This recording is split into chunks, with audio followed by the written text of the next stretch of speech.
नमस्कार दोस्तों, आज हम लोग प्रॉफिट लॉस में 14वीं क्लास पढ़ेंगे। इससे पहले वीडियो के प्लेलिस्ट में प्रॉफिट लॉस की 13 वीडियो बिल्कुल फ्री हैं, उनको आप लोग देखिए, आपको बहुत अच्छा लगेगा।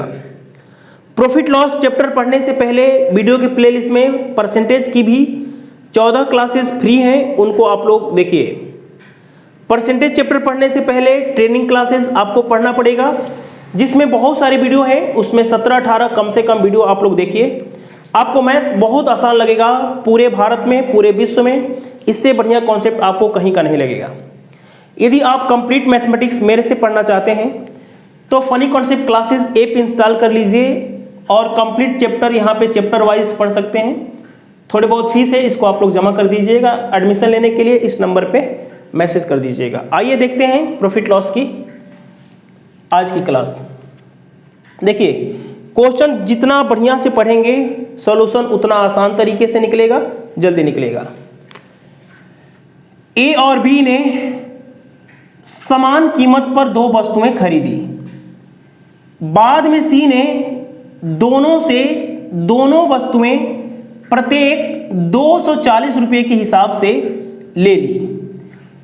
ए का लाभ प्रतिशत P प्रतिशत है, लाभ ए का लाभ P प्रतिशत है, जबकि बी का लाभ Q प्रतिशत है। क्योंकि बी अपना लाभ प्रतिशत विक्रय मूल्य पर निकाल रहा है, अगर सी एक वस्तु डी को P प्रतिशत लाभ पर बेचा तो डी उसके लिए कितनी कीमत, डी को कितनी कीमत चुकानी पड़ेगी। ध्यान से देखिएगा, ए और बी दो वस्तुएं खरीदी समान मूल्य पर। ये 100 रुपये में खरीदा तो ये भी 100 रुपये में खरीदा। ये आपको बात समझ में आ गई है। सी ने दोनों वस्तुएं प्रत्येक 240 के हिसाब से ले ली, यानी ए ने बेचा 240 रुपये में और बी ने बेचा 240 रुपये में। बातों को समझिए, सी ने जब दोनों वस्तुएं 240 की दर से खरीदा, इसका मतलब ए ने बेचा, बी ने बेचा 240 रुपये की दर से। बातों को समझिए, यहां से कुल लाभ हो गया है, कितना लाभ हो गया है, P प्रतिशत दिया हुआ है। ए का लाभ P प्रतिशत है, P प्रतिशत हमें नहीं पता है, P प्रतिशत कितना है। देखिए, जबकि बी का लाभ प्रतिशत Q प्रतिशत है। बातों को समझिए, लेकिन जो बी का जो लाभ प्रतिशत है ना, वो विक्रय मूल्य का है। जो Q प्रतिशत है वो विक्रय मूल्य पर निकाला गया है। देखिए, एक बात आपको समझना पड़ेगा कि जो ये P प्रतिशत है ना, क्रय मूल्य पर निकाला गया है, और जो Q प्रतिशत है ना, वो विक्रय मूल्य पर निकाला गया है। एक चीज आपको समझना पड़ेगा जो मैं यहां पे लिखने जा रहा हूं, X का P प्रतिशत, यानी जितना लाभ हुआ है ना, जितना यहां से लाभ हुआ है X पे निकाला गया है, और जो Q प्रतिशत निकाला गया है वो 240 का निकाला गया है Q प्रतिशत। ठीक है ना, ये बात आपको समझना पड़ेगा कि यहां पे मैंने बराबर क्यों ठूस दिया। यही आप इस क्वेश्चन में समझना पड़ेगा कि यहां पे हमने बराबर क्यों लगाया, बस क्वेश्चन सॉल्व हो जाएगा। देखिए, बातों को समझिए, यहां से यदि P प्रतिशत लाभ हुआ होगा तो यहां से कुछ जोड़ेंगे तभी तो विक्रय मूल्य आएगा, विक्रय मूल्य आएगा। और दोनों सेम है, यदि इसका Q प्रतिशत निकाल के इसमें से घटाएंगे तभी तो X पे पहुंचेंगे, यानी जितना यहां से जोड़ा गया है उतना ही यहां से घटाया गया होगा। एक बार विचार करिएगा, समझ में आ गया, तभी हमने बराबर लगा दिया। ठीक है, अब यहां से कट गया, ठीक है, यहां से निकल गया X का P बराबर 240 इंटू Q। ये आपको समझ में आ गया होगा। अब इस लाइन को समझिए, इस जो दिया हुआ है इसको समझिए। Q बराबर 41 या 124 दू 41 या 123 और दू 125 बटा में 300 P। समझ में आया है? इसको काट करेंगे ना तो Q बराबर हो जाएगा 5/12 इंटू P। ये बात समझ में आ गया है। यदि हम Q की जगह पे 5/12 लिख दें, देखिए ये कैसे आया होगा, 41 या 123 125 बटा में 300 हो जाएगा, ये आपको समझ में आ गया होगा। अब ध्यान से देखिएगा, x का p बराबर कितना हो जाएगा, देखिए 5/12 p यहाँ पे लिखना पड़ेगा, p से p कैंसिल हो गया, p कैंसिल हो गया, ठीक है ना। x बराबर हो गया है 100 हो गया, ठीक है ना, x बराबर हो गया 100, यानी a ने खरीदा होगा इस वस्तु को 100 रुपये में और a ने बेचा इसे 240 रुपये में। तो यदि p प्रतिशत की गणना करें तो ट्रेनिंग के टाइप नंबर 3 में पढ़ चुके हैं, कितना लाभ हो गया है, 140 का लाभ किस पे, 100 पे, इंटू 100 करेंगे तो p प्रतिशत की वैल्यू आ गई है 140%। समझ में आया है कि नहीं, ठीक है। p प्रतिशत की वैल्यू निकल गई है 140%। अब यहां से क्वेश्चन ये कहना चाहता है कि C ने 240 रुपया में खरीदा था, C ने 240 में खरीदा था ना, कहाँ लिखूं मैं इसको डिलीट करता हूं, ठीक है।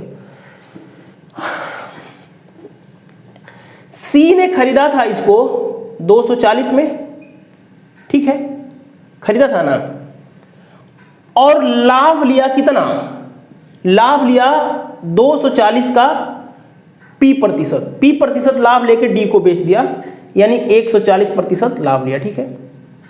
C भाई साहब ने खरीदा है 240 में और इतना लाभ लेकर के बेच दिया D को, तो पूछ रहा है कि D कितना चुकाया, तो 240 प्लस इसको कट पिट करेंगे, ठीक है ना, 240 प्लस 14 चौके 56, 14 दूनी 28 5 33, इसको जोड़ देंगे 3 2 5 5 7 6, यही आपका आंसर है, ठीक है। ऐसी कोई चीज़ हमने नहीं छोड़ा है जो आपको समझ में न आया हो, ठीक है। बहुत ही बढ़िया क्वेश्चन है, ऐसे क्वेश्चन तमाम लेके आने वाला हूँ। देखते हैं हम लोग दूसरा प्रश्न। यहाँ पे समझने वाली बात मैंने कुछ छोड़ा नहीं है, आप लोग फिर से दोबारा वीडियो देख लीजिएगा, बहुत अच्छा समझाया हूँ। देखते हैं नेक्स्ट क्वेश्चन। देखिए क्वेश्चन है, एक आदमी एक गाय को 15% लाभ वह एक बकरी को 12% हानि पर बेचता है और 1080 रुपये का लाभ कमाता है। अगर वह गाय को 12% हानि तथा बकरी को 15% लाभ पर बेचे तो उसे न तो लाभ होता है और न ही हानि होती है। गाय तथा बकरी का क्रय मूल्य बताएं। ध्यान से समझिएगा, यदि हम लोग बात करें यहाँ से लेके यहाँ तक की बात करें तो ऐसा क्वेश्चन हमने बचपन में करा दिया है। गाय का 12%, यानी गाय पे जितना बर्बाद किया, गाय 80 रुपये में खरीदी गई है, हमें नहीं पता है बकरी कितने में खरीदी गई है, नहीं पता है, यही आपको बताना है। तो गाय पे 12% बर्बाद करता है, गाय का 12% हानि करता है, तो उतना ही कमा लेता है बकरी पे 15%, बकरी का 15% बराबर कर लेता है, ठीक है ना। देखिए कहने का मतलब ये है ना कि गाय पे यदि वो 12% बर्बाद कर देता है तो इतना ही रकम उसे बकरी पे 15% कमा करके बराबरी कर लेता है। समझ में ऐसा क्वेश्चन करा दिया है। तो गाय और बकरी का अनुपात आपको निकल जाएगा 3 चौके 12, 3 5 15। गाय का 4 गुना बकरी के 5 गुने के बराबर है, यानी गाय और बकरी के क्रय मूल्य का अनुपात 5:4 होगा। ये बात आप मानते हैं कि 5 और 4 में ही कुछ हो सकता है, 5 और 4 में ही कुछ हो सकता है। क्रय मूल्य का अनुपात निकल चुका है। यदि हम लोग गाय को 500 में खरीदा है तो बकरी को हमने 400 में खरीदा है। इस पे हमने 0 इसलिए बढ़ा दिया ताकि हमारी कैलकुलेशन थोड़ी सी आसान हो जाएगी। देखिएगा ध्यान से, अगर वह गाय को 15% लाभ पर बेचता है तो इसका 15% कितना हो जाएगा, 75 होगा ना। यहाँ से 75 रुपया लाभ कमा लिया। यदि गाय 500 में खरीदा होता तो यहाँ से 75 रुपया कमाता बकरी पर 12% लाभ हानि, यानी 12% यहाँ से हानि कमाता है तो 48 रुपया हानि हो गई। तो बताइए, गाय पे 75 रुपया कमा लिया, बकरी पे बर्बाद भी कर लिया, तो भी उसका लाभ कितने का हुआ? 75 में से ये घट जाएगा तो ये हो जाएगा आपका 27 रुपये का अभी भी लाभ में चल रहा है। देखिए, यहाँ से कमा लिया और यहाँ से बर्बाद कर लिया तो भी 27 रुपया प्लस में है। यदि गाय 500 की होती, बकरी 400 की होती तो 27 रुपया अभी भी प्लस में चल रहा है। ये 5 और 4 कहाँ से आया? यहाँ से आया, ठीक है, दूसरी लाइन वाला से।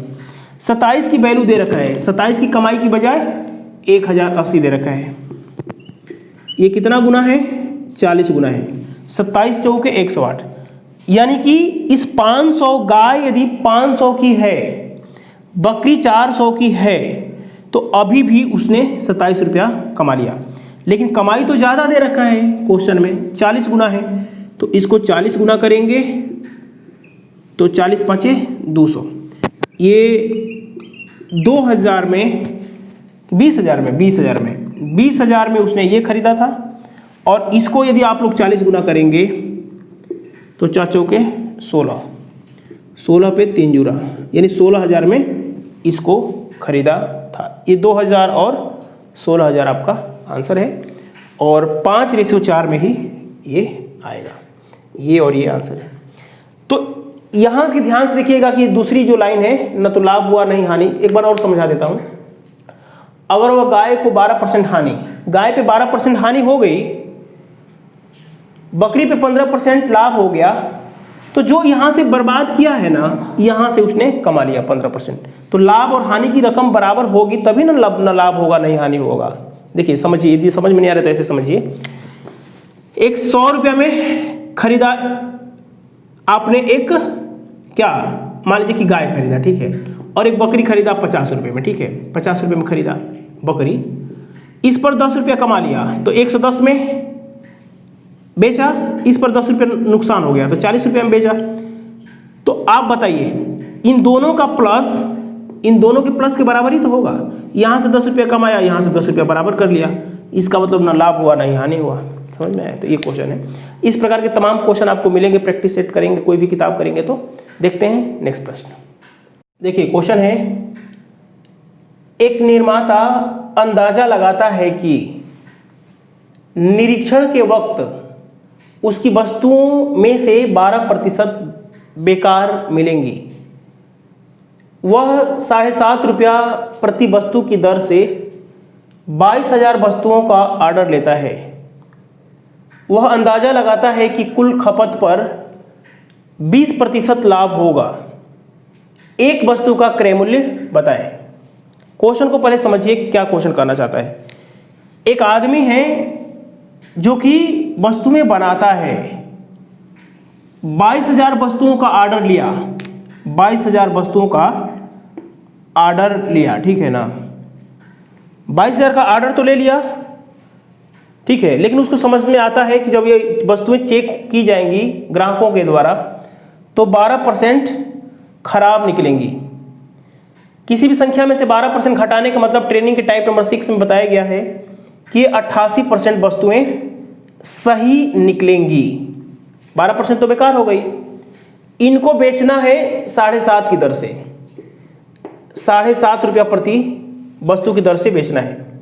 तो ये जो टोटल है ना, ये एसपी की वैल्यू है। ये पूरा जो आप देख रहे हैं ये विक्रय मूल्य की वैल्यू है, विक्रय मूल्य की वैल्यू है। तो जब वस्तुएं जो बनाया होगा तो इसका लागत मूल्य भी आया होगा, खपत भी आया होगा, तो आपको खपत आपको निकालना पड़ेगा। जब ये इतना में बेचता है ना तो अनुमान लगाता है कि 20% लाभ होगा, 20% लाभ होगा। तो आपको बचपन में ही सिखाया गया है कि 20% क्या बनाता है, 1/5 बनाता है। 5 वाली वस्तु को 6 में बेचेंगे, 6 की वैल्यू दे रखा है, तो 6 से कितना गुना है आप लोग क्या करना पड़ेगा बताइए। जब आपको क्रय मूल्य निकालना है तो 6 से कितना गुना है, 22,000 लिखने की जरूरत नहीं थी, मैंने फिर लिख दिया, 88/100 इंटू 7.5 और 6 से भाग देंगे तभी ना गुना निकलेगा। और हमें निकालना किसका है, 5 का निकालना है। 6 से भाग दिया ताकि गुना पता चल गया, 5 निकालना है तो 5 से गुना करेंगे, ठीक है। तो ये जो निकला है ना, ये जो निकला है वस्तु का खपत, कॉस्ट प्राइस निकला है कि मतलब लागत कितना पड़ा है, वस्तुओं 22,000 वस्तुओं को बनाने में लागत कितना पड़ा होगा। यदि सेलिंग प्राइस विक्रय मूल्य पता है तो हमने क्रय मूल्य निकाल लिया। ये जो विक्रय मूल्य है ना, ये 22,000 वस्तुओं का, समझ में आया ना, विक्रय मूल्य है। तो ये 22,000 वस्तुओं का क्या है, क्रय मूल्य है। तो हमें तो 22,000 वस्तुओं का नहीं निकालना है, हमें तो निकालना है एक वस्तु का कॉस्ट प्राइस। तो 22,000 से क्या करना होगा, भाग देना होगा। तो 22,000 से जब भाग देंगे ना तो 22,000 आपका यहाँ पे आ जाएगा, भाग देने आता ही होगा, और इसको कट पीट करेंगे ना तो 5.5 रुपया आ जाएगा। करके देखिएगा, कट के देखिएगा, 5.5 रुपया वस्तु का क्या हो गया, कॉस्ट प्राइस हो गया। सबसे आसान तरीका से मैंने बताया है, कहीं भी दिक्कत नहीं आई होगी क्योंकि आपने ट्रेनिंग क्लास बहुत अच्छे से लिया है। देखते हैं नेक्स्ट प्रश्न। देखिए क्वेश्चन है, जब एक वस्तु को 800 रुपया में बेचा जाता है तो उससे मिलने वाला लाभ उसी वस्तु को 275 रुपया में बेचा जाता है तो उससे होने वाली हानि का 20 गुना है। ज्ञात कीजिए 20% लाभ कमाने के लिए वस्तु को कितने में बेचना होगा। देखिए किसी वस्तु को 800 रुपया में बेचा गया है, तो 800 रुपया में बेचा गया है तो विक्रय मूल्य में से क्रय मूल्य घटाएंगे। माना कि क्रय मूल्य कितना है, 100 रुपया है, X में खरीदी गई है, बेची गई है बहुत बड़ी रकम में, क्रय मूल्य घटाएंगे तो लाभ मिलेगा। अब वस्तु को 275 रुपये में बेचा जाता है ना, तो 275 रुपये में बेचा जाता है तो नुकसान हो रहा है। इसका मतलब क्रय मूल्य बड़ा होगा, विक्रय मूल्य छोटा रहा होगा, तभी तो हमारा नुकसान निकलेगा। ध्यान से देखिएगा, क्रय मूल्य में से विक्रय मूल्य घटाएंगे। मान लीजिए कि 10 में खरीदा, 10 रुपये में खरीदा और उसको बेच दिया आपने 7 रुपये में। खरीदा आपने 10 रुपये में, बेच दिया आपने 7 रुपये में, तो क्रय मूल्य बड़ा है तभी तो नुकसान हुआ है, विक्रय मूल्य छोटा हो गया है। विक्रय मूल्य छोटा हो गया है, क्रय मूल्य बड़ा हो गया है, नुकसान हो गया है। क्वेश्चन में कह रहा है ना कि उससे होने वाली हानि 20 गुना है, यानी जो लाभ हुआ है ना, हानि का 20 गुना है। यानी जब इसका 20 गुना करेंगे ना तो लाभ वाली रकम प्राप्त हो जाएगी। यहाँ पे बराबर लगा दीजिए, ठीक है। उससे होने वाली हानि का 20 गुना है, ठीक है। उससे मिलने वाला लाभ, उस वस्तु को 275 रुपये बेचने से होने वाली हानि का 20 गुना, ये जो लाभ है ना 20 गुना है, ठीक है। इसको हल कर लीजिए, 800 माइनस x बराबर 20x, ये सब आपको काम कर लेना चाहिए। 275 दूनी 550, 5500 हो जाएगा, ठीक है। तो 21x, जब इसको हम लोग उधर भेजेंगे तो 21 हो जाएगा, बराबर 55 और 8 63 हो जाएगा। x बराबर कितना हो जाएगा, x बराबर हो गया 300, ठीक है।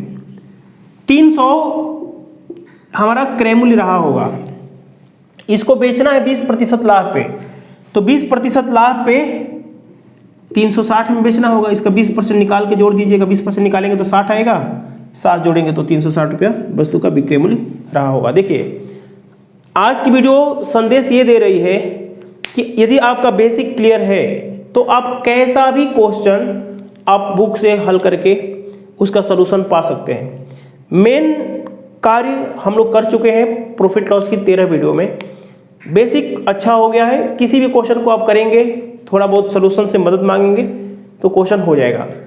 हम ऐसे ही क्वेश्चन कराते रहेंगे, मर्जी है आप देखिए चाहे मत देखिए, खुद से ज़्यादा प्रैक्टिस कीजिए। हम भी करवाते हैं, तो उस क्वेश्चन से यदि आपको वीडियो देखने से फ़ायदा हो रहा है तो आप लोग देखिए, अदरवाइज खुद से भी नए क्वेश्चन ढूंढिए, करते रहिए। आज के लिए धन्यवाद, मिलते हैं हम लोग नेक्स्ट वीडियो में।